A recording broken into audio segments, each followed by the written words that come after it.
こんにちは、さきです。今日はクリスチャンとして日本のクリスマスを振り返るっていうことでお話をしていきたいと思います。その話をねしていく前にちょっとお伝えしたいのが、ほとんどの人は興味ないと思うんですけど、もっとねこれから動画をカジュアルに撮っていきたいと思います。すごい考えすぎちゃって、一言一句決めないと動画を撮れないみたいな感じだったんですね。でもそれだと更新頻度もね低いままだし、やっぱりこのチャンネルって目的が日本語のリスニングのヘルプになってほしいっていうことと、あとはクリスチャンのね人にとってはその信仰の励みになってほしいっていうことで、そういう目的を持って一応その YouTube をしてるので、全然更新できないままだと練習にもならないし励みにもならないので、手を抜くわけではないけど、もっと自分の中でカジュアルに動画を撮ってあげていくっていう風にしていこうと思っていますので、これからもね話したいことを話しているチャンネルですが、見てくれたら嬉しいです。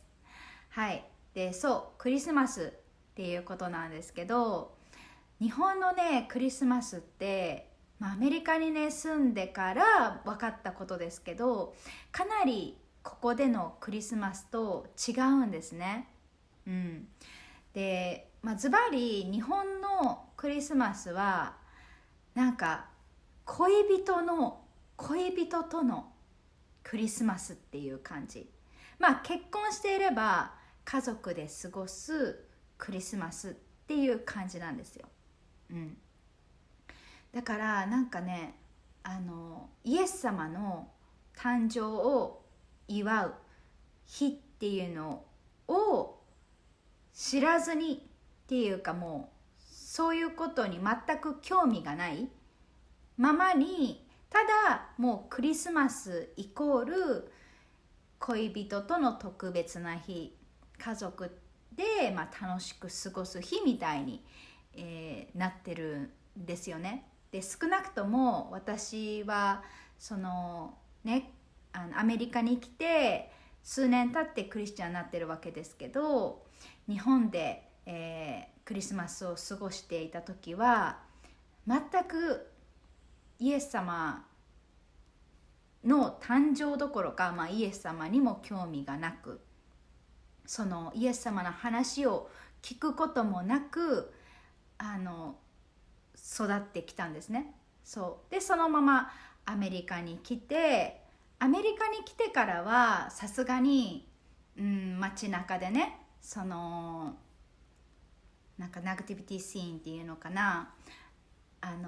ほらイエス様が生まれた時の様子だね、会話桶にイエス様が入っていて、そこにヨセフとマリアがいるみたいな、なんていうの、像だったりイルミネーションっていうのを見るようになったんですけど、日本にいた時はそれすらも見ることがなかったんですよね。クリスマスツリーは見たことあるし、たくさんの豪華なイルミネーションは見たんだけど、アメリカで見るようなナガティビティシーンだったり、あとねクロス十字架だったりっていうのを見ることがなかったですね。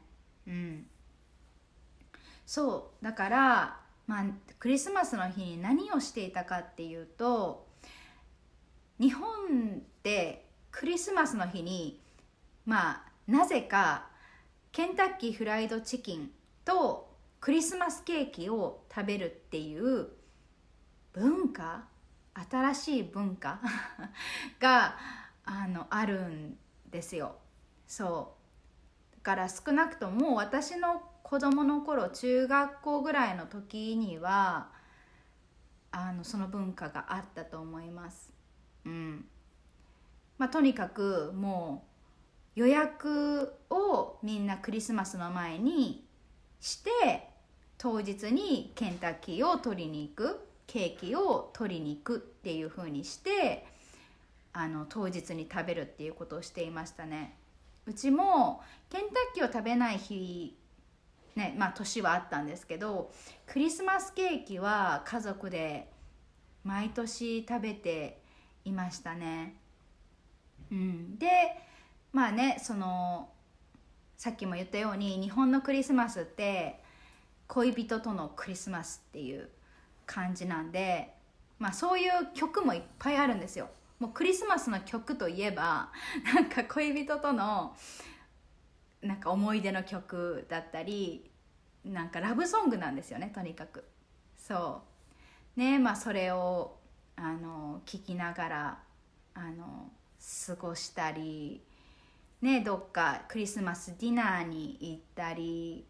どっか特別な場所、私だったらクリスマスのイブとクリスマスの日にディズニーランドに行ったりとかってしましたけど、それはね、それですごい楽しかったんですけど、ただただ大きな、恋人とのイベントの日って感じでしたね、私にとっては。でそれは私だけじゃなくて日本は基本的にそんな感じだと思います。恋人同士でプレゼントを交換する。でもね、結婚したらもうサンタクロースから子供たちがプレゼントをもらうっていうことしかないと思います。家族によっては夫婦でねプレゼントを交換するところもあると思うんですけど、アメリカだったらほらみんなで交換するじゃないですか、プレゼント。おじいちゃんもおばあちゃんもお母さんもお父さんも子供も、だけど日本の場合はサンタさんから子供たちがプレゼントをもらう、それで終わりっていう感じだから、子供の頃からもうクリスマスの日はサンタさんからプレゼントをもらえる日楽しみだなっていう、もうそれだけですよね、子供にとっては。でクリスマスケーキも食べれるし美味しいものも食べれるしみたいな、それだけの日っていう感じですね。だから今クリスチャンになったらほら、そのクリスマスっていうのは神様の愛と恵みが具体的に示された日ですよね。なぜなら神様が自分の唯一である息子をこの、世に送ってくださった。なぜなら私たちを愛しているから。なぜなら私たちをイエス・キリストによって罪から許したい、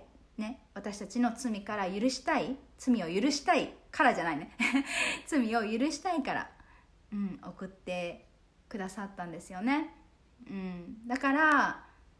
私たちはアメリカでもすごい大きなプレゼントの交換があるわけですけど、私たちはみんなその神様によってもう何よりもの私たちが決して買うことができない何よりもの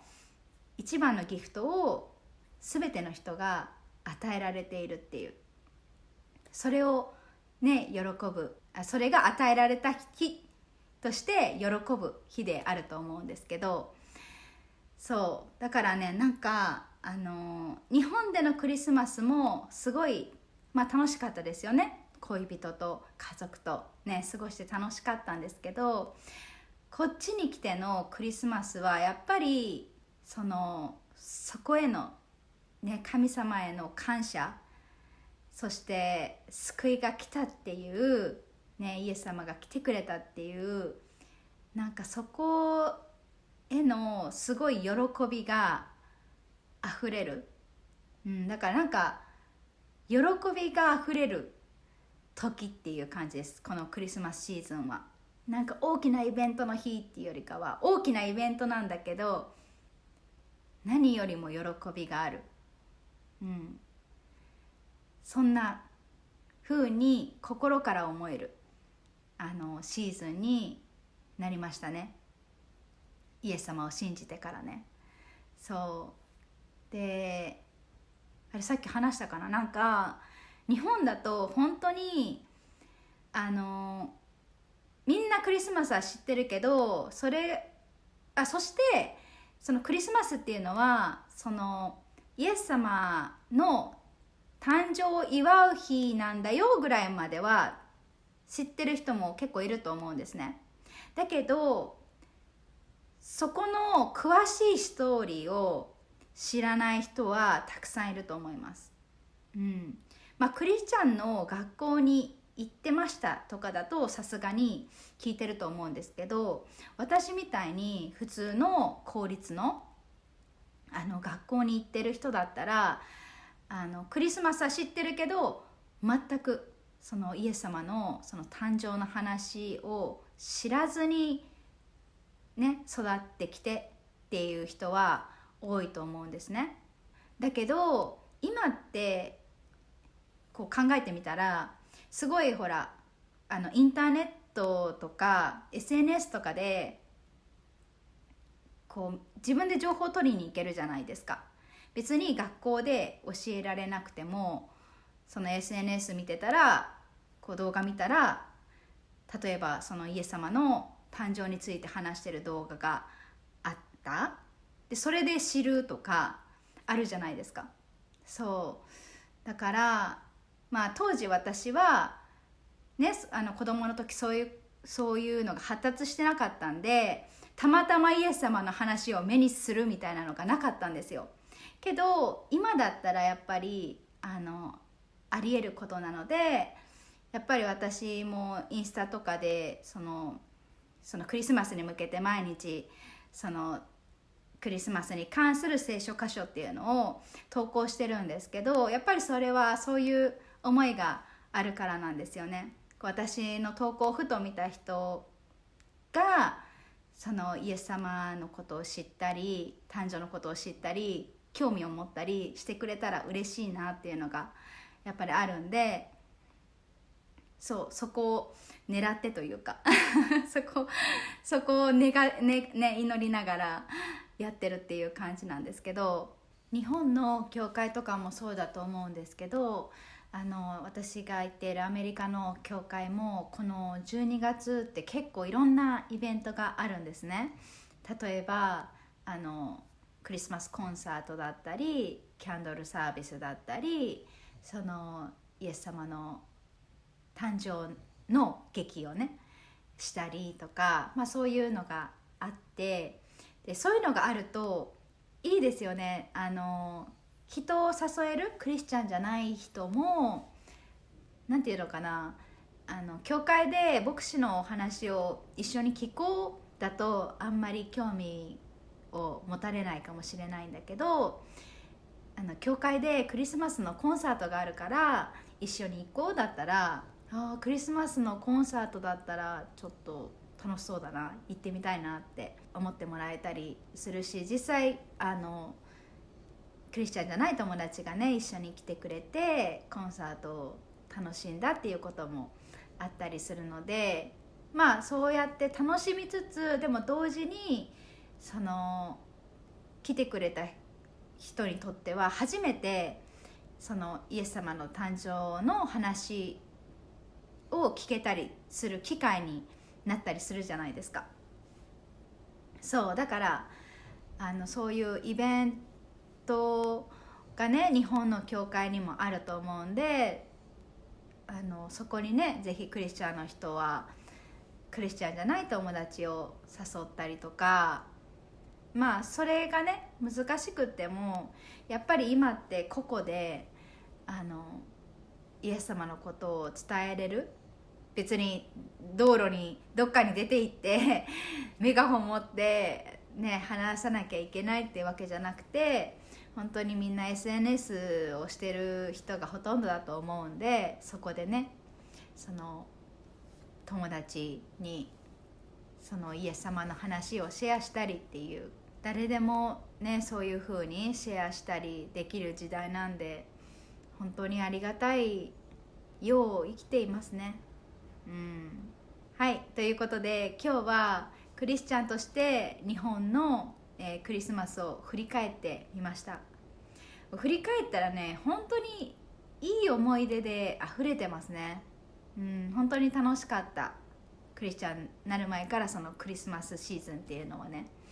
でもこっちに来てイエス様の誕生を知って、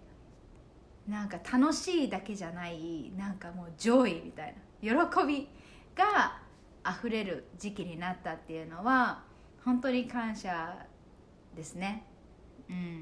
そこにも感謝、イエス様の誕生にも感謝なんだけど、その誕生の意味を知ってさらにこう内側からのね喜びが溢れるっていう、そう慣れたことに感謝って感じです。はい、では、最後まで聞いてくれてありがとうございました。また会いましょう。バイバイ。